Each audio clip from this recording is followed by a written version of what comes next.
Greetings riders, Nick here with Pegasus Motorcycle Tours and Consulting, and on this beautiful sunny Southern California day, what we're going to be doing is installing this 4-gallon oversized IMS tank on the DRZ400. California motorcycles have an emissions canister that will need to be removed for the purposes of installing the aftermarket desert tank. For this reason, it's a little more involved, so please stay tuned and let's get to it.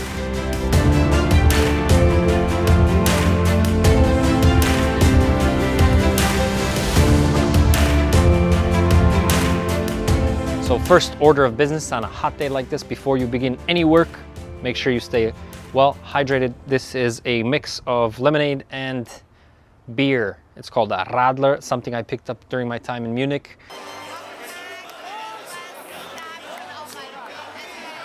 Excellent on a hot day like this, so here's to you and all your future adventures. All right, fairly simple job, should take us about half an hour. Yeah, in your bra. What we need in tools is also a few. Basically, we have needle nose pliers to remove some of the clips that hold the hoses down. We have a 10 mil and an 8 mil to remove the seat bolts and the plastics respectively. And then we have all the hardware that comes with the IMS tank. We also have a hand pump, manual way to remove some of the extra gas in the tank that you might have if you didn't plan accordingly in advance. Here's a gas tank to collect all that gas. We have another version basically of the stock gas tank for the DRZ, and I'll show you how they differ from the IMS Desert 4-gallon tank.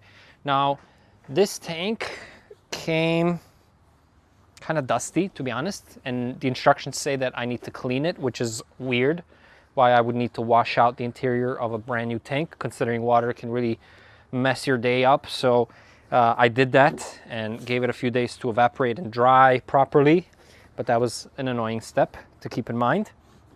I also noticed the build quality is a little bit shoddy in some spots. There's some deep ruts in the corners here. I don't think that'll be a problem, but if it fails, it'll probably fail there where there's less plastic. And I noticed also some of these bolt holes were not all that well aligned. Now, it doesn't look well aligned, but maybe it's exactly where it needs to be. So I guess we'll see when we install it. But I did call the company just to inquire why it doesn't have another nipple on the bottom of the tank like the stock does to accommodate the canister needs, the emission canister that's present in all California models. As you can see, it goes from there to the canister. And yeah, they didn't have an answer. It seemed like I caught the guy off guard, even though the company itself is just up the road from California. He didn't know what I was talking about at all. He said he'd call me back with the answer. He hasn't. So we'll give him a call again, see if we can get an answer on that. But keep in mind, I think for that reason, this here is only for off-road use, for desert use. It's not highway legal. I think for that reason, because we have to remove the emissions canister that's present on all DRZ models. Yeah, it's just another one of those beautiful California things. So I just want to put it out there that this bike is not being ridden in California without the emissions canister for liability reasons. It'll be sold out of state, ideally, we'll see. So this is all for informational purposes. We're going to put everything back together. I'm just showing you what you need to do in case you were installing this aftermarket product. So we do strive to be fully legal in the state of California. What we're going to do first is remove all the plastics, all the rear plastics, all the white plastics. The blue plastics that are connected to the tank itself do not need to be removed because that whole tank is coming off. So I already started to do that, but basically you're going to use an 8 mil to remove the seat, the plastics here, and the seat bolts. And then we're going to have a clearer path to victory. I need a tool. I really like this generic magnetic plate. It sticks to the foot pegs really well so that I could keep all my bolts there. If you don't have one of those and want to keep track of all your bolts, the easiest thing to do is just put them back in their hole. Make sure you don't test ride the bike though, because the vibration can make those bolts come out on their own. So before test riding, either take those bolts out or put them back together completely. So there we go. It's also not a bad idea to use some of the blue or medium strength Loctite or thread locker for putting those bolts back. They do tend to come loose. Now, as you can see, I remove the battery on everything. Every time I work on the bike, just for my peace of mind, for safety purposes as well, not to mess anything up, it's just easier just to remove it. So we are going to be reusing these rubber gaskets here. So make sure that you save them. All right, so the procedure is fairly simple. The canister itself has 3 exits. The innermost exit is a capped exit. The cap itself is held in place by a hose clamp. Keep that, you might need to reuse it. The second is the surge hose. The surge hose goes all the way to the fuel shutoff valve. From there, from the fuel shutoff valve, there's another hose that goes into the fuel vapor separator. Now this is the nipple that's not present in the aftermarket gas tank, so stay with me, I'll show you what to do with that one. And the last outermost exit is the purge hose. The purge hose basically goes to the carb. Now that will need to be removed entirely. So when you remove that hose, you need to cap it at the carb. There's 2 ways to cap it. You can either cut that hose at the carb by about 1 inch or so that you can plug the hose, let's say with an oversized bolt that you can then zip tie, or some people have even used this 3rd innermost cap from the canister itself with the provided hose clamp to clamp that nipple on the carb. Sometimes that might not be enough because the hose is maybe air rotted and or dry rotted and it's not enough to actually make an airtight seal. You be the judge of that. But so the purge hose, the one that's outermost, needs to be removed completely and capped at the carb. The surge hose, along with the fuel shutoff valve, needs to be removed. What you're left then on a stock tank is the fuel vapor separator nipple has to still have a hose running from it and down through here to the swing arm. Now what you can do, since the hose provided is so short going from the tank to the valve at the moment in the stock version, what we're going to do is reuse one of these longer hoses and then run it perfectly down. So you don't need to buy anything. You can actually reuse some of the parts of the canister, which is really nice. If you ever get lost in what goes where, there's a really handy dandy vacuum hose routing diagram right here, hopefully on your frame. It should be there in any case, so you can kind of see what everything is, where everything needs to go. All right, so let's start. What we're going to do first is remove this whole thing, just unbolt it, and that's fairly simple to do. Now we're going to cut these zip ties that hold it in place. These zip ties are ones that you can actually reuse. I'm going to save that. That's a good one to have.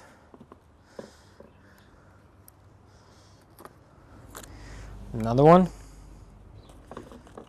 And a 3rd one. And a 4th one.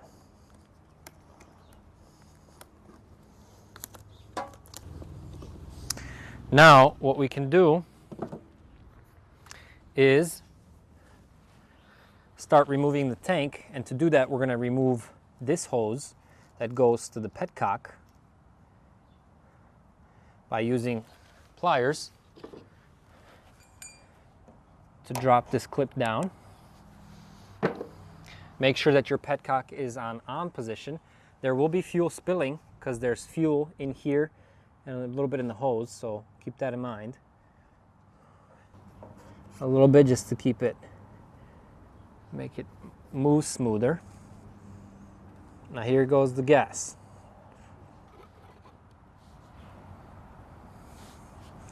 Make sure you empty that just a little bit, not terribly much.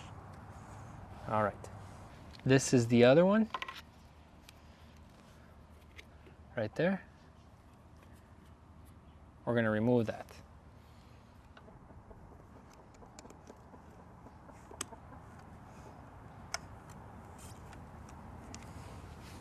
There it is. From the canister, it has this cap already on it. We're going to try to reuse that cap Let's see if this is big enough.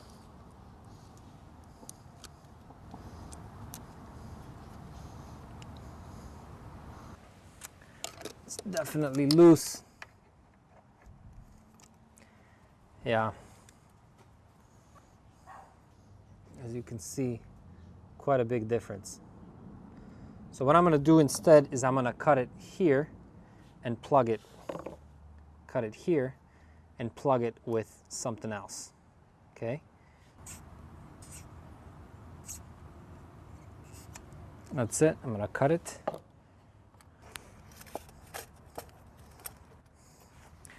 Now is a good time to access your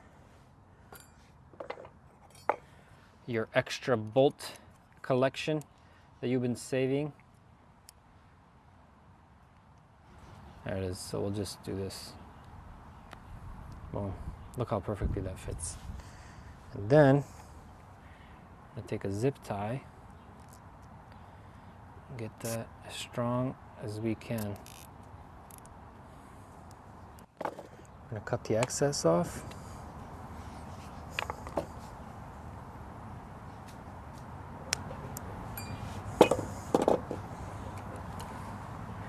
And then we're gonna put that back on.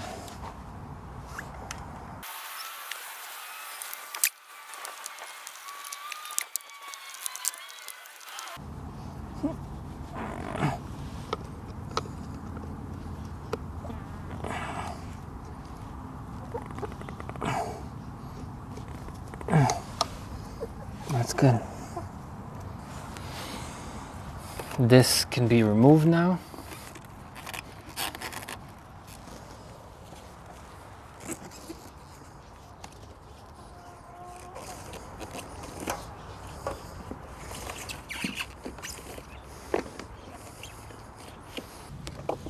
We're going to remove the valve.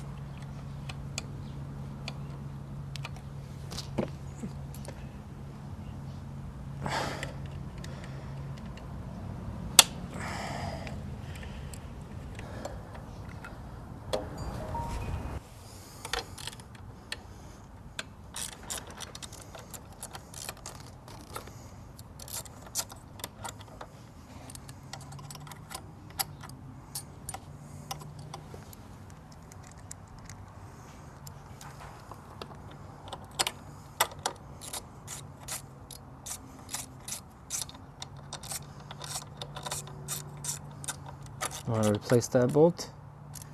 Not too tight. There's that. This too is ready to go.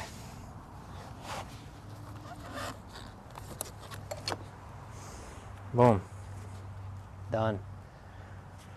You can actually reuse one of these longer hoses to run from the fuel vapor separator nipple from the original tank and down through next to the swing arm. It's longer, so if not, always have handy some of these hoses. These are invaluable. Now we're ready to remove the tank. I have to remove the bolts that are holding down the plastic on the other side. Those are going to be reused.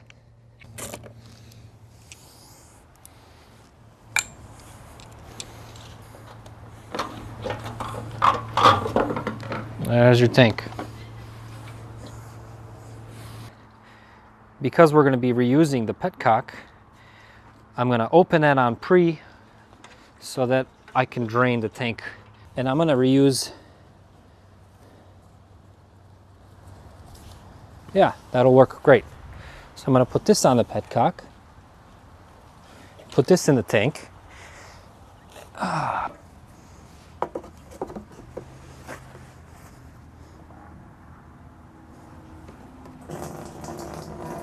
Voila, no work whatsoever. Make it easy on yourself. We'll let gravity do the rest. In the meantime, I'm going to install the hardware required to mount this guy. So let's follow the instructions.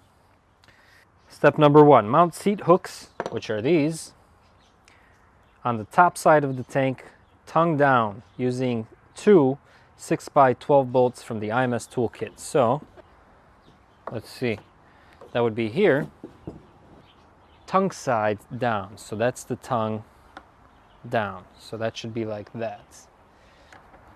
We'll use the shorter ones because it doesn't seem like we need to be using anything other than that.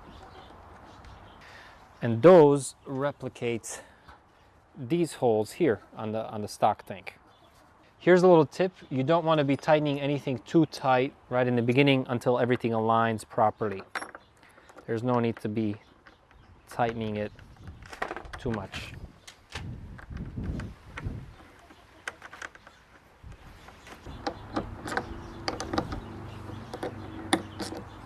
Okay. In those circles, you are going to place the original rubber gaskets that you take off from the original tank. Now, when you take them off, they're probably likely to kind of fall apart like this one did. I actually wish that IMS would have provided these rubber gaskets or whatever they are, just so that you can have a fresh set. You don't need to worry about. I actually dropped a second one. Kind of annoying. I might have to glue that down. We'll see. So we have already emptied this gas tank. There's still a little bit more. Let me see if I can get to that. There it is. All right, so after you have removed all the gas from your original tank, what you can then do is unscrew the petcock. It's just 2 simple 10mm bolts. So unscrew that one. You're going to reuse these bolts, so there that is. Now, one immediate difference is that the petcock hole here has 2 holes, and on the stock it's 1 hole. So let's see if that actually fits like it should. We're going to put the gasket down.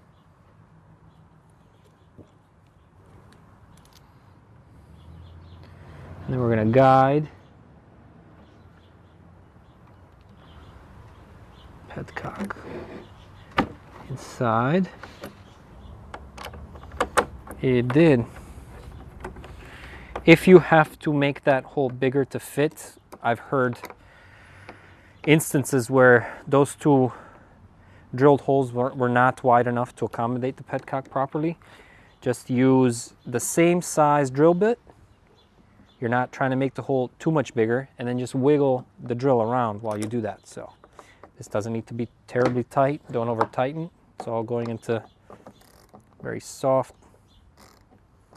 female end. So I'm just gonna get it, there it is, where it's compressing the gasket that was provided. There it is. The only thing that's really left is to install this little lip for your seat. Now, how do you install that? Fairly simple, 2 bolts. Make sure it just mimics what the original tank is doing, you'll be fine. This you can tighten down.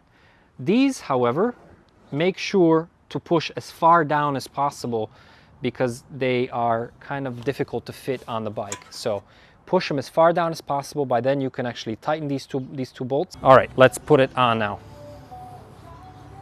So we're going to reuse the same rubber grommets here. As you can see, there are 2 places for bolts down there and 1 down here. You don't need to worry about this. This tank is also used in the Kawasaki KLX models. So it's the same tank for 2 different motorcycles. So just mimic whatever you took out from the original tank, just mimic that for installation purposes. Now just make sure to guide this tank where it needs to go. There's not a ton of space for this. There it is, look at that. And this is what I meant real lack of proper engineering. I really have to now push. These two holes have to align up with the holes that are there, and as you can see, there's not a lot of space there. So there's quite a bit of distance and difference between where these bolts need to be, so I have to push that tank up more, and then maybe use a big screwdriver to hopefully fit that in.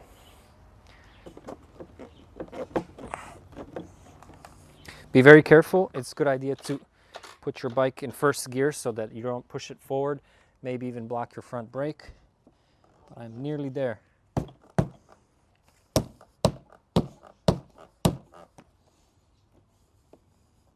I'm going to use this big screwdriver to push the tank forward so that I could reach these holes. And I think I got it.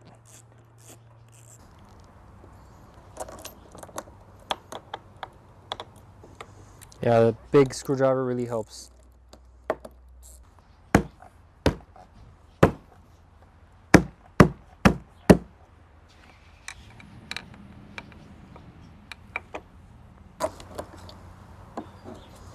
Definitely does not fit like it needs to fit. And I hate having to force it.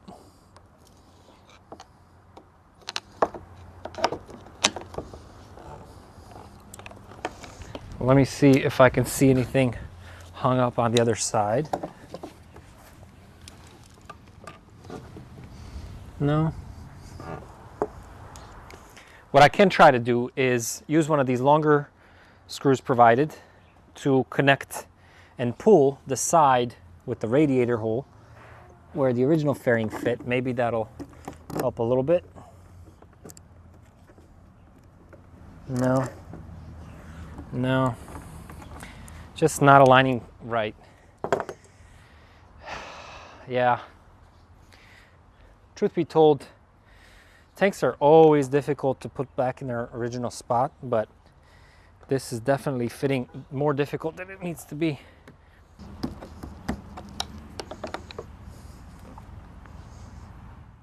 Okay, now I think I can get it. Oh, I think I got it. Yeah, I got it. Awesome. There it is. A great success! That's it. The seat now should fit properly. We have this little tongue and hole, and it should fit there, and it does. Very good. We'll do that at the end. Now,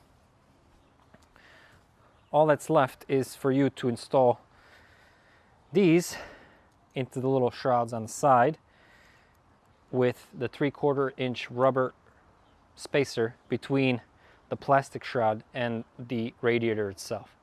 So here you see the shroud with the radiator. This will go between, like that. Let's try it.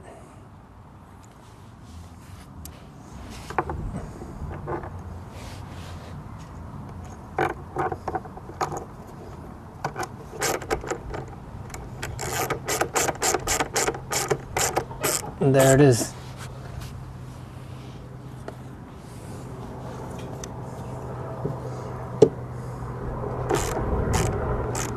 So we'll do that on the other side, and then we'll connect the hoses back where they need to be. That one there, that one there, and you are all set. So there it is. That's how you install a 4-gallon aftermarket IMS desert tank on the DRZ400. Similar procedure for the KLX400 as well. All that's left to do is to fill the tank with gas and see if the motorcycle runs like it should. So from here on out, you'll never have to use the pre on your petcock. So let's see if we did a good job here. Fingers crossed.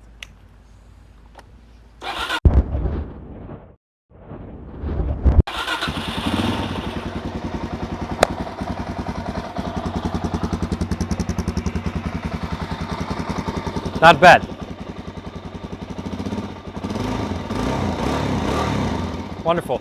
I'll let her warm up, take her for a spin, and call it a day. Thank you for watching. This has been another episode of Pegasus Motorcycle Tours and Consulting. We hope it has been informative and helpful. Go out there, share the video, see if we can learn from each other. I learned a lot from other videos on YouTube as well, and a lot of the online material that I could read. So I'm always grateful for your comments, for you participating in the conversation, and for helping the community grow and helping the knowledge spread within the community. Thank you again. Ride safe until next time. Nick, I'm out. All right.